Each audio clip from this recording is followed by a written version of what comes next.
Hello friends, welcome back to my channel. I hope you all doing well and staying safe.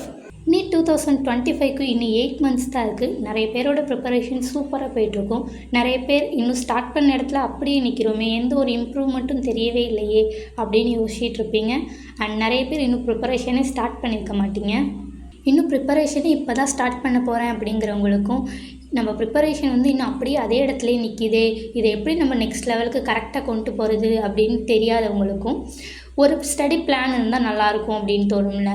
அந்த study பிளானோட தான் இப்போ நான் வந்திருக்கேன். நிறைய டாப்பர்ஸ் அண்ட் டீச்சர்ஸோட டிப்ஸ் அண்ட் ட்ரிக்ஸை கேட்டு தான் இந்த வீடியோ நான் ரெடி பண்ணியிருக்கேன்.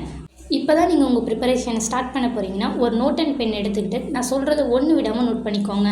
ஏன்னா இந்த வீடியோவில் இப்போலேருந்து படிக்க ஸ்டார்ட் பண்ணால் எப்போ சிலபஸ் கம்ப்ளீட் பண்ணணும், ஒரு மாதத்தில் எத்தனை லெசன் முடிக்கணும், வீக்லி எத்தனை லெசன் முடிக்கணும், அண்ட் எப்படி படிக்கணும், என்னென்ன யூடியூப் சேனல்ஸ் இருக்குது, என்னென்ன புக்ஸ் யூஸ் பண்ணலாம், எவ்வளோ மணி நேரம் படிக்கணும்னு எல்லாத்தையுமே கவர் பண்ண போகிறோம். வாங்க டைம் வேஸ்ட் பண்ணாமல் வீடியோக்குள்ளே போகலாம். NEET 2025 maximum May month first வீக்கில் நடக்கும். அப்படி பார்த்தோம்னா May 4th சண்டே அன்னைக்கு நடக்கிறதுக்கான சான்சஸ் நிறையா இருக்குது. ஸோ செப்டம்பர் டு ஏப்ரல் நம்மக்கிட்ட 8 months இருக்குது. அதை நம்ம 6+2 அப்படின்னு பிரிக்கிறோம். 6 month ப்ரிப்பரேஷன், அதாவது சிலபஸ் கம்ப்ளீஷன் வித் கொஞ்சம் ரிப்பீட்டட் ரிவிஷனோடைய அந்த சிலபஸை கம்ப்ளீட் பண்ணிக்கிட்டே வரணும். அப்படி கம்ப்ளீட் பண்ணால் 2 months ரிவிஷன் அண்ட் மார்க் டெஸ்ட்டுக்கு கரெக்டாக இருக்கும். இந்த 6 monthஸில் சிலபஸ் எப்படி கம்ப்ளீட் பண்ணுறதுங்கிறத பற்றி தான் பார்க்க போகிறோம். நெக்ஸ்ட்டு 2 months ரிவிஷன் எப்படி பண்ணுறது அப்படிங்கிறத பற்றி ஒரு வீடியோ தனியாக பண்ணலாம். அது ஒரு டிசம்பர் அந்த மாதிரி டைமில் எல்லா சிலபஸ் கம்ப்ளீட் பண்ணுற டைமில் நம்ம ரிவிஷன் பற்றி வீடியோ பண்ணலாம். இப்போ இந்த 6 month preparation and syllabus completion எப்படி கொண்டு போகிறதுங்கிறத பற்றி இந்த வீடியோவில் பார்க்க போகிறோம். ஓகே, இப்போ நம்மக்கிட்ட சிலபஸ் கம்ப்ளீட் பண்ணுறதுக்கு 6 months டைம் இருக்குது. டோட்டலாக 81 lessons இருக்குது. பர் மந்த்துக்கு ஒரு 13 to 14 lessons கம்ப்ளீட் பண்ணால் தான் ஒரு 6 monthsக்குள்ளே நம்ம என்டையர் சிலபஸையுமே கம்ப்ளீட் பண்ண முடியும். அப்படி பார்த்தா வீக்லி ஒரு 3 to 4 lessons கம்ப்ளீட் பண்ணணும். இந்த 3 to 4 லெசனுங்கிறது ஃபிசிக்ஸ், கெமிஸ்ட்ரி, பயோ 3 சப்ஜெக்டையும் மிக்ஸ் பண்ணி தான் இருக்கணும். நம்ம பாட்டுக்கு ஃபஸ்ட்டு நான் ஃபிசிக்ஸை முடிச்சிடறேன், ஃபஸ்ட்டு நான் கெமிஸ்ட்ரியை முடிச்சிடறேன் அந்த மாதிரிலாம் போகவே போகாதீங்க. இருக்கிற டைமே ரொம்ப கம்மி. ஸோ 3 சப்ஜெக்ட்டுக்குமே ஈக்குவல் இம்பார்ட்டன்ஸ் கொடுத்து படிங்க. உங்களுக்கு என்னென்ன லெசன்ஸ் படிக்கணுமோ ஒரு மந்த்லி ஒரு பிளான் போட்டு இந்த மந்தில் இந்த 13 to 14 lessons முடிக்க போகிறோம் அப்படிங்கிற மாதிரி பிளான் பண்ணி நீங்கள் படிக்க ஸ்டார்ட் பண்ணுங்கள். மந்த்லி என்னென்ன லெசன்ஸ் முடிக்கலாம் அப்படிங்கிற மாதிரி ஒரு ஸ்கெடியூல் கிடைச்சா நல்லாயிருக்கும் அப்படின்னு தோணுச்சுன்னா நம்ம டெலிகிராம் சேனலில் ஆல்ரெடி 6 monthsக்கு மந்த்லி என்னென்ன லெசன்ஸ் படிக்கலாம் அப்படிங்கிற மாதிரி ஒரு ஸ்கெடியூல் க்ரியேட் பண்ணி போட்டிருக்கோம். அதை நான் ஆகஸ்ட் டு ஜான்வரி போட்டிருப்பேன். நீங்கள் செப்டம்பர் டு பிப்ரவரியாக அதை மாற்றி நீங்கள் மந்த்லி என்னென்ன படிக்கலாம் அப்படிங்கிறத அதில் பார்த்து நீங்கள் அதை கூட ஃபாலோ பண்ணலாம். ஓகே, இப்போ 6 monthsல நம்ம பர் மந்த்துக்கு 13 to 14 lessons முடிக்கணும். அண்ட் பர் வீக்குக்கு நம்ம 3 to 4 lesson கம்ப்ளீட் பண்ணணும். இதுதான் டார்கெட்டாக இருக்கணும். நெக்ஸ்ட்டு சிலபஸை எப்படி கம்ப்ளீட் பண்ணுறதுங்கிறத பற்றி பார்ப்போம். ஏன்னா இப்போது நம்ம படிக்க ஸ்டார்ட் பண்ணோம்னா ஒரு லெசன் படிக்கிறோம்னா அந்த லெசன் படித்த மாதிரியே தெரிய மாட்டேங்குது, அந்த லெசன் ஒரு முடித்த ஃபீலே இருக்க மாட்டேங்குது, எப்படி முடிக்கணுன்னே தெரியலை அப்படின்னு நிறைய பேர் சொல்கிறோம். எனக்குமே அப்படி தான் இருந்துச்சு. இந்த ஸ்டெப்பை ஃபாலோ பண்ணோம்னா நம்ம ஈஸியாக ஒரு லெசனை முடிக்கிறதுக்கு, சிலபஸை கம்ப்ளீட் பண்ணுறதுக்கு ரொம்பவே ஹெல்ப்ஃபுல்லாக இருக்கும். இது டோட்டலாக ஒரு 10 steps இருக்குது. நான் அது 1 by 1 சொல்கிறேன். அது சொல்லும் போதே அதுக்கு இடையில என்னென்ன யூடியூப் சேனல்ஸ், புக்ஸ் எல்லாம் யூஸ் பண்ணுறதுங்கிறத பற்றியும் சொல்லுவேன். ஸோ கவனமாக கேளுங்க. முடிஞ்சால் எழுதி கூட வச்சுக்கோங்க. ஏன்னா இந்த 10 steps ஃபாலோ பண்ணி தான் படிக்கவே போகிறோம் நம்ம. Number 1, now the syllabus. இன்னுமே நிறைய பேருக்கு நீட் 2025க்கு என்ன சிலபஸ்னே தெரியலை. அதுவே நிறைய பேருக்கு இன்னும் குழப்பமாக தான் இருக்குது. நம்ம நீட் 2024க்கு என்ன சிலபஸ் இருந்துச்சோ அதே தான் நீட் 2025க்குமே. சிலபஸ் என்டிஓட அஃபிஷியல் வெப்சைட்டில் இருக்குது. அது தெரியாதவங்க நம்ம டெலிகிராம் சேனலோட பின்னண்டு மெசேஜ்லேயும் சிலபஸ் PDF போட்டிருக்கோம். அண்ட் நம்மளோட இன்ஸ்டாகிராம் பேஜ்லேயும் சிலபஸ் PDF போட்டிருக்கோம். அண்ட் நான் எழுதின சிலபஸ் PDFையும் நம்ம இன்ஸ்டாகிராம் பேஜில் போட்டிருக்கேன். ஸோ நீங்கள் அதை கூட பார்த்து நீங்கள் சிலபஸ் என்னங்கிறத எழுதி வச்சுக்கோங்க. அப்படி இல்லைன்னா பிரிண்ட் அவுட் போட்டு செவத்தில் ஒட்டி வச்சுக்கோங்க. சிலபஸ் என்னங்கிறது தெரிஞ்சுக்கிறது தான் நம்மளோட ஃபஸ்ட்டு ஸ்டெப்பே. Step number 2, clear your basics. Physics நமக்கு டஃப்பாக இருக்கிறதுக்கான ரீசனே பேசிக்ஸே தெரியாமல் ஃபிசிக்ஸை போய் படிக்கிறது தான். ஸோ பேசிக்ஸில் கிளியர் ஆகிட்டு அதுக்கப்புறமா நீங்கள் ஃபிசிக்ஸ் படிக்க ஸ்டார்ட் பண்ணிங்கன்னா தான் ஃபிசிக்ஸ் உங்களுக்கு ஈஸியாக இருக்கும். அண்ட் கெமிஸ்ட்ரிக்குமே பீரியாடிக் டேபிள் ஒரு டைம் நல்லா மெமரைஸ் பண்ணிவிட்டு கெமிஸ்ட்ரி படிக்க ஸ்டார்ட் பண்ணும்போது கெமிஸ்ட்ரியும் ஈஸியாக இருக்கும்.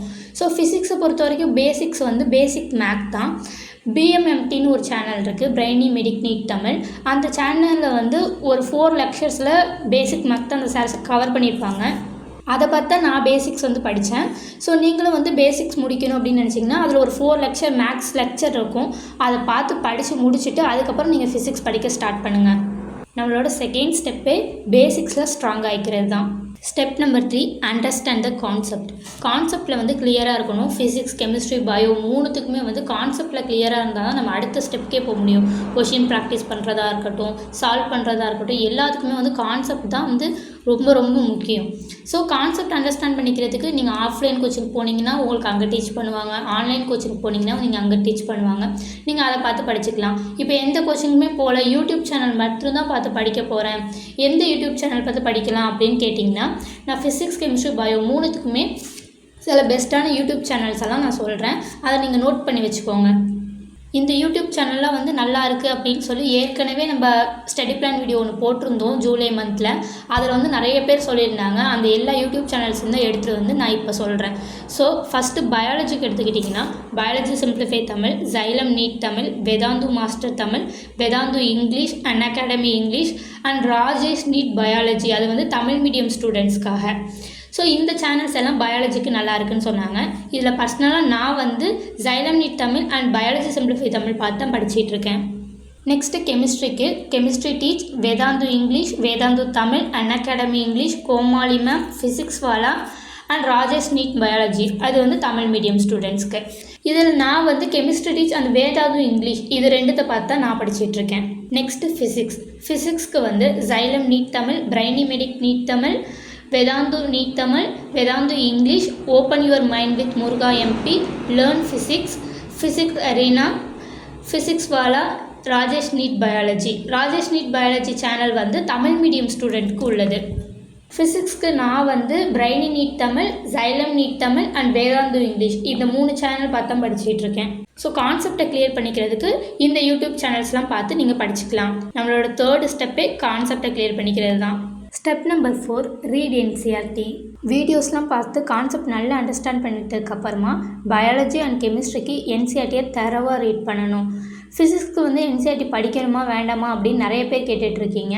ஃபிசிக்ஸை பொறுத்த வரைக்கும் நீங்கள் கோச்சிங் சென்டர் மெட்டீரியல் ஏதாவது வச்சுருந்தீங்கன்னா உங்களுக்கு வந்து என்சிஆர்டி படிக்க தேவையில்லை. ஏன்னா கோச்சிங் சென்டர் மெட்டீரியல் எல்லாமே கவர் பண்ணியிருப்பாங்க. அப்படி கோச்சிங் சென்டர் மெட்டீரியல் எதுவும் இல்லை அப்படிங்கும்போது நீங்கள் வந்து ஒரு தடவை வீடியோஸ் எல்லாத்தையும் பார்த்து கான்செப்ட் நல்லா அண்டர்ஸ்டாண்ட் பண்ணினதுக்கப்புறமா என்சிஆர்டி ஒரு தடவை ரீட் பண்ணிக்கோங்க. ஏன்னா அதுலேருந்து ஒரு தியரி கொஷின்ஸ்க்கெலாம் நீங்கள் வந்து அப்போ தான் ஆன்சர் பண்ண முடியும். ஸோ கோச்சிங் சென்டர் மெட்டீரியல் எதுவும் இல்லைன்னா என்சிஆர்டி ஒரு டைம் ரீட் பண்ணிக்கிறதுக்கு ஃபிசிக்ஸ்க்கும் நல்லது. இன்னொரு பெரிய டவுட் எல்லாருக்கும் நியூ என்சிஆர்டியா ஓல்டு என்சிஆர்டியாங்கிறது தான். உங்களுக்கு வந்து நீங்கள் ஆல்ரெடி ஓல்டு என்சிஆர்டி வச்சுருந்தாலும் சரி, நியூ என்சிஆர்டி வச்சுருந்தாலும் சரி, அதை வச்சு படிங்க. புதுசாக நீங்கள் வாங்க போகிறீங்கனாலும் கூட எது வேணாலும் வாங்கிக்கோங்க, பிரச்சனையே கிடையாது. என்ன ஓல்டு என்சிஆர்டியில் உள்ளது நிறையாது நமக்கு டெலிட் பண்ணியிருக்காங்க. நியூ என்சிஆர்டியில் வந்து ஒரு சாப்டரில் வந்து ஒரு சில டாபிக் மட்டும் ஆட் பண்ணிக்கணும். மற்றபடி ஓல்டு என்சிஆர்டி, நியூ என்சிஆர்டி எது இருக்கோ அதே நீங்கள் வச்சு தாராளமாக படிக்கலாம். அப்புறம் நீங்கள் தமிழ் மீடியம் ஸ்டூடெண்ட் தானே, இங்கிலீஷ் புக்கை வச்சு எப்படி படிக்கிறீங்க, உங்களுக்கு புரியுதா அப்படின்னு நிறைய பேர் கேட்குறீங்க.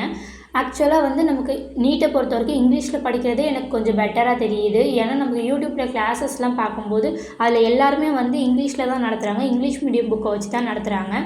எனக்கு வந்து ஃபஸ்ட் டைம் வந்து கொஞ்சம் கஷ்டமாக இருந்தது. அதுக்கப்புறம் அவங்க சொல்லிக் கொடுக்குறது வந்து அந்த கான்செப்டை புரிஞ்சுக்கிட்டு அவங்க இங்கிலீஷ் மீடியம் புக்கை வச்சு தமிழில் எக்ஸ்பிளைன் பண்ணும்போது நானும் அந்த இங்கிலீஷ் மீடியம் புக்கை வச்சு பார்க்கும்போது அந்த தமிழில் கான்செப்ட் புரிய படிக்கிறதுக்கு ரொம்ப ஈஸியாக இருந்துச்சு.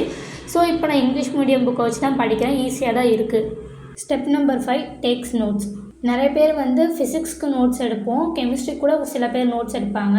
ஆனால் பயாலஜிக்கு நிறைய பேர் நோட்ஸே எடுக்க மாட்டாங்க. பயாலஜிக்கும் கண்டிப்பாக நோட்ஸ் எடுக்கணும். அப்போ தான் வந்து லாஸ்ட் டைம் ரிவிஷனுக்கு அது ரொம்ப ஹெல்ப்ஃபுல்லாக இருக்கும். நான் வந்து லெசன்ஸ் முடிக்க என்னோடய நோட்ஸ் எல்லாத்தையும் நம்ம டெலிகிராம் சேனலில் அப்லோட் பண்ணுவேன். ஃபிசிக்ஸ், கெமிஸ்ட்ரி, பயாலஜி இது 3 சப்ஜெக்ட்டுக்கும் என்னோடய நோட்ஸ் எல்லாத்தையும் நான் டெலிகிராம் சேனலில் அப்லோட் பண்ணிட்டு தான் இருக்கேன். ஸோ உங்களுக்கு நோட்ஸ் வேணும்னா நீங்கள் நம்ம டெலிகிராம் சேனலில் ஜாயின் பண்ணிக்கோங்க. லிங்க் வந்து நம்ம யூடியூப் சேனலோட டிஸ்கிரிப்ஷன் அண்ட் நம்ம இன்ஸ்டாகிராம் பேஜோட ஹைலைட்டட் ஸ்டோரியில் இருக்குது. வீடியோ கீழே என்னால் இப்போதைக்கு எந்த ஒரு லிங்க்ஸும் கொடுக்க முடியாது, ஏன்னா இன்னும் அட்வான்ஸ் ஃபீச்சர் எனேபிள் ஆகலை. ஒரு 1 வீக்குள்ளே அது எனேபிள் ஆகிடுச்சுன்னா இந்த வீடியோ கீழே நான் டிஸ்கிரிப்ஷனை எடிட் பண்ணி எல்லா லிங்க்ஸையும் நான் இந்த வீடியோ கீழே கொடுக்குறேன். Step number 6 practice questions practice பண்ணுறதுக்கு ஆல்ரெடி நீங்கள் ஏதாச்சும் புக் வச்சுருந்தீங்கன்னா ஓகே, இல்லை எந்த புக்கும் இல்லை இனிமேல் தான் வாங்க போகிறேன் அப்படின்னீங்கன்னா நமக்கு வந்து கோச்சிங் சென்டர் மெட்டீரியல் ஏதாவது கிடச்சிச்சின்னா வாங்கிக்கோங்க. அப்படி இல்லைன்னா மாஸ்டரிங் என்சிஆர்டியோட ஹரிஹந்த் புக் அது நல்லாயிருக்கு, திஷாவோட நீட் கொஷின் ப்ராக்டிஸ் புக் நல்லாயிருக்கு. அண்ட் அது தாண்டி நீங்கள் எம்டிஜி வச்சுருந்தீங்கன்னா அது கூட யூஸ் பண்ணிக்கலாம், அதுவும் ஓகே தான். ஆனால் இதில் ஏதாச்சும் ஒரு புக்ஸை மட்டும் ஃபாலோ பண்ணுங்கள். ஏன்னா எல்லா புக்ஸையும் வாங்கி அடுக்கி வச்சுக்கிட்டு கொஷின் சால்வ் பண்ணுறதுக்கே டைம் இல்லாமல் ஒரு லெசன்லேயே வந்து ரொம்ப நேரம் டைம் ஸ்பெண்ட் பண்ணிடாதீங்க, ரொம்ப நாள் ஸ்பெண்ட் பண்ணிடாதீங்க. அப்புறம் மற்ற லெசன்ஸ் போடுறதுக்குலாம் டைமே இருக்காது. ஏதாவது ஒரு புக்கை வாங்கி வச்சுக்கிட்டு அந்த கொஷின்ஸே திருப்பி சால்வ் பண்ணுங்கள். அப்படி புக்ஸ் எல்லாம் வாங்க முடியல அப்படின்னா நம்ம டெலிகிராம் சேனலில் வந்து எல்லா லெசன்ஸ்க்கும் ஆல் 81 லெசன்ஸ்க்கும் வந்து நம்ம பிடிஎஃப் வந்து அப்லோட் பண்ணியிருக்கோம் கொஷின் சால்வ் பண்ணுறதுக்கு. அதில் ஒவ்வொரு பிடிஎஃப்லேயும் ஒவ்வொரு லெசன்ஸ்க்கும் வந்து 100+ கொஷின்ஸ் இருக்கும் நீட் மாடல்லையே. அந்த பிடிஎஃப் வந்து மாஸ்டரிங் என்சிஆர்டி ஹரிஹந்த் புக்கோட பிடிஎஃப் தான் அது. நான் அந்த பிடிஎஃப் தான் இப்போ வந்து சால்வ் பண்ணிகிட்ருக்கேன். அதில் NCERT line by line questions, assertion and reason, match the following, இந்த மாதிரி NCERT based questions, NCERT exemplar questions எல்லா கொஷின்ஸுமே அதில் கவர் ஆகிடுது. ஸோ அதிலே வந்து ஒரு லெசனுக்கு 100+ கொஷின்ஸ் இருக்கும். நீங்கள் புக்ஸ் வாங்க முடியல அப்படின்னா நீங்கள் அந்த பிடிஎஃபை கூட வந்து பிரிண்ட் அவுட் போட்டு கொஷின் சால்வ் பண்ணிக்கலாம். Step number 7 PYQs. நம்ம chapter wise or topic wise வந்து கொஷின்ஸ் எவ்வளோக்கு எவ்வளோ சால்வ் பண்ணுறோமோ அதே அளவுக்கு நம்ம பிஒய்க்யூ சால்வ் பண்ணும்போது தான் நீட் ரிலேட்டடான ப்ராப்ளம்ஸை எப்படி அப்ரோச் பண்ணுறது அப்படிங்கிற ஒரு ஐடியாவே கிடைக்கும். ஸோ பிஒய்க்யூஸை பொறுத்த வரைக்கும் நமக்கு ஆஸ்வாலோட 36 இயர் புக்ஸு ஆர் எம்டிஜியோட finger tips book, mastering NCERT ஹரிஹந்தோட புக்கு, இது மூணுத்துலேயும் வந்து பிஒய்க்யூ புக் வந்து நல்லாயிருக்கு. இது மூணுத்தில் ஏதாச்சும் ஒரு பிஒய்க்யூ புக் வந்து வாங்கி நீங்கள் சால்வ் பண்ணிக்கலாம். 37 இயர்ஸ் இல்லைனாலும் அட்லீஸ்ட் லாஸ்ட்டு ஒரு 10 to 15 இயர்ஸோட பிஒய்க்யூவாவது சால்வ் பண்ணி பார்த்துருக்கணும். Step number 8 analyse your mistakes. நீங்கள் போட்ட கொஷின்ஸில் வந்து உங்களுக்கு எவ்வளோ மிஸ்டேக்ஸ் வருதோ, ஃபஸ்ட் எடுத்தோன்னா நிறைய மிஸ்டேக் தான் வரும். ஃபிசிக்ஸ்லலாம் சுத்தமாக ஒரு கொஷின் கூட சால்வ் பண்ண முடியாமல் ஃபுல்லாக மிஸ்டேக்ஸ் தான் வரும்.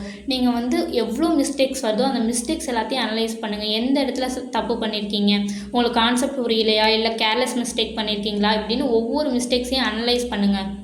அப்போ தான் அடுத்த தடவை அதே மிஸ்டேக்ஸை நம்ம பண்ணாமல் இருப்போம். Step number 9 error notes. நீங்கள் கொஷின் சால்வ் பண்ணும்போது என்னென்ன மிஸ்டேக்ஸ் எல்லாம் பண்ணீங்களோ, என்னென்ன மிஸ்டேக்ஸ்லாம் ரிப்பீட்டடாக பண்ணிகிட்டு இருக்கீங்களோ அது எல்லாத்தையும் வந்து நீங்கள் எரர் நோட்டில் ஆட் பண்ணுங்கள்.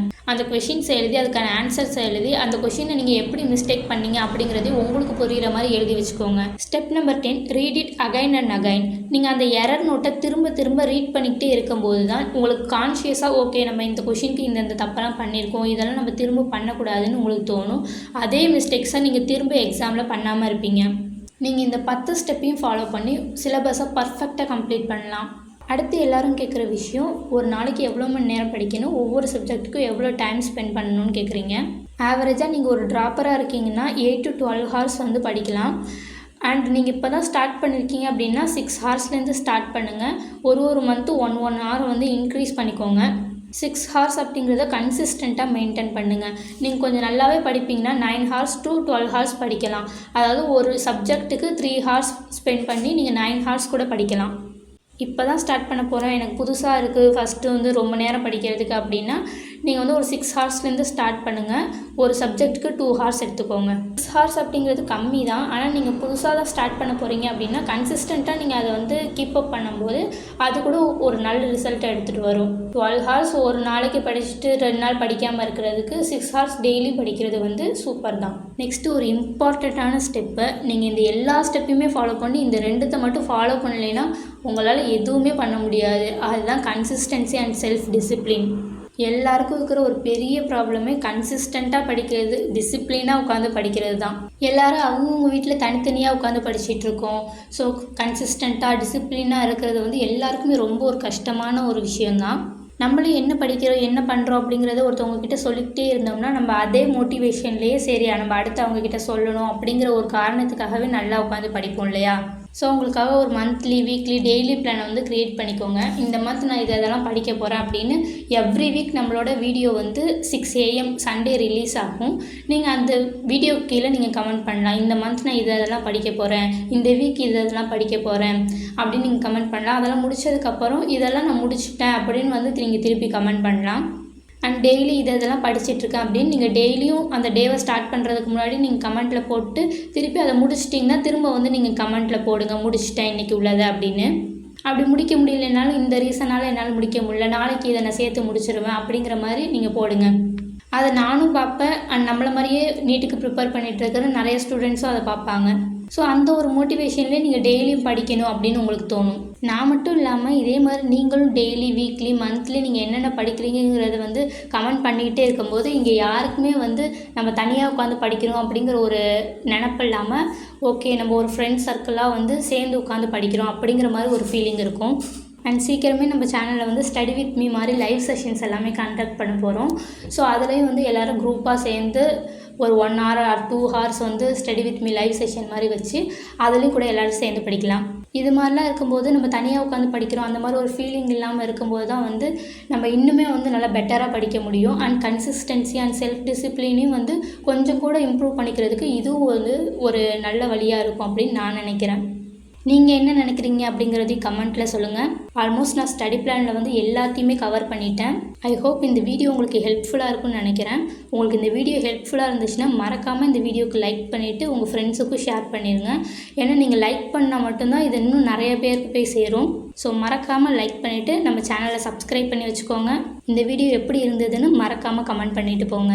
நான் நெக்ஸ்ட் வீக் உங்களை ஸ்டடி விளாகில் மீட் பண்ணுறேன். அதுக்குள்ளே நீங்கள் அடுத்த வாரம் என்னென்ன படிக்க போகிறீங்க அப்படிங்கிறதெல்லாம் கமெண்ட் பண்ணிடுங்க. அண்ட் டெய்லி அன்றைக்கி உள்ளதை படிக்கிறதுக்கு முன்னாடி நீங்கள் இதெல்லாம் படிக்க போகிறேன் அப்படிங்கிற மாதிரி கமெண்ட் பண்ணிவிட்டு படித்து முடிச்சதுக்கப்புறம் அதே கமெண்ட்டுக்கு கீழே படித்து முடிச்சிட்டேன் அப்படின்னு நீங்கள் கமெண்ட் பண்ணிடுங்க. நான் உங்களை நெக்ஸ்ட் வீடியோவில் மீட் பண்ணுறேன். Study hard, study more, stay tuned. பாய்.